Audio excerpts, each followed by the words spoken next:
જરૂર હોત તો અક્ષય તૃતીયાનો સમયો અહીં કરત નહીં ને? મહારાજ, તમને કહેવાય કેવી રીતે? મોટી બાઈ અમને બાંધી લીધા હતા કે જોજો દરબારમાં દાણા નથી એમ મહારાજને ખબર ન પડવી જોઈએ. હરજીભાઈ, હવે એકે શબ્દ બોલશું નહીં. મહારાજ, આ બે ભાઈઓની વાત કાને નહીં ધરતા હો. એમને બોલવા દો દાદા ખાચર. મહારાજ, આજ સુધી તો સંતો હરિભક્તો જમે પછી જે વધ્યું ઘટ્યું હોય તેનાથી દાદાના કુટુંબીઓ પેટ ભરી લેતા, પણ આજે શું થયું?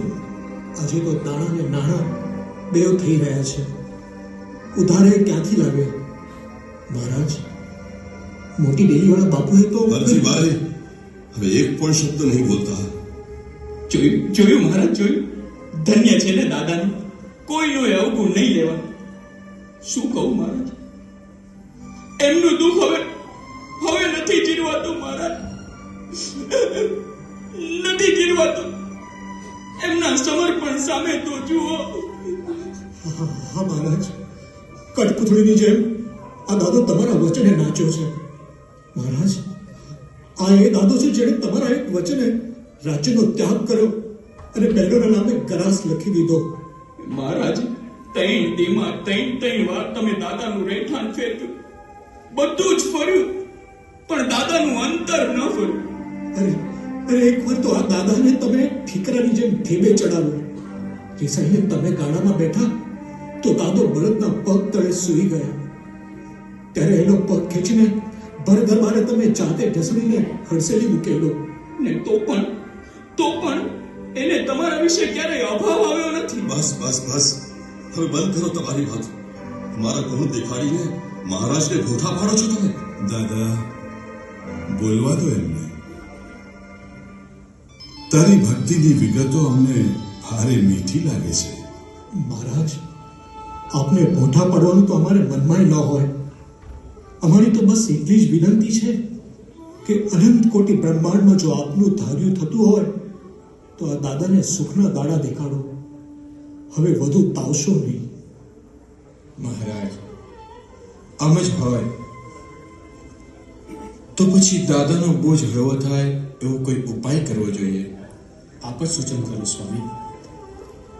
મહારાજ, આપ જો આજ્ઞા કરો તો અમે સંતો સુરત તરફ જઈએ, અને આપ પણ જો અમારી સાથે જ આવો તો દાદાને દરબારમાં ભેળો પણ ન રહે. ના ના મહારાજ, મહારાજ, આ તો કરમ ફૂટા કહેવાય કે સંતો અહીંથી જવાની વાત કરે છે.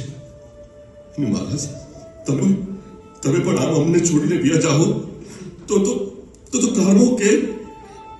મહારાજ, તમારા વગર અમે નોંધાના થઈ જશું. મહારાજ, દાદા, ખમૈયા કરો. આ તો તમારા દેશકાળ જાણીને મુક્તાનંદ સ્વામીએ સૂચન કર્યું છે.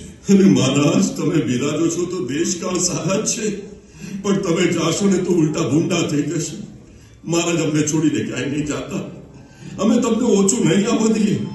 અને મહારાજ, હું વેચાઈ જઈશ, ખપી જઈશ અને આ દરબાર ગીરવે મૂકી દઈશ, પણ તમને તમારા સંતોને હું આ જ નહીં આવવા દઉં.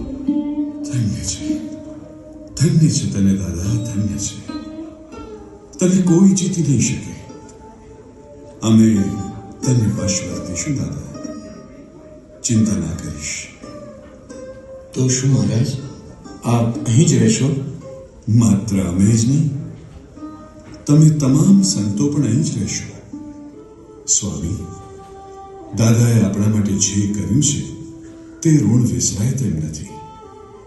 માટે આપણે અહીં જ રહેવું છે.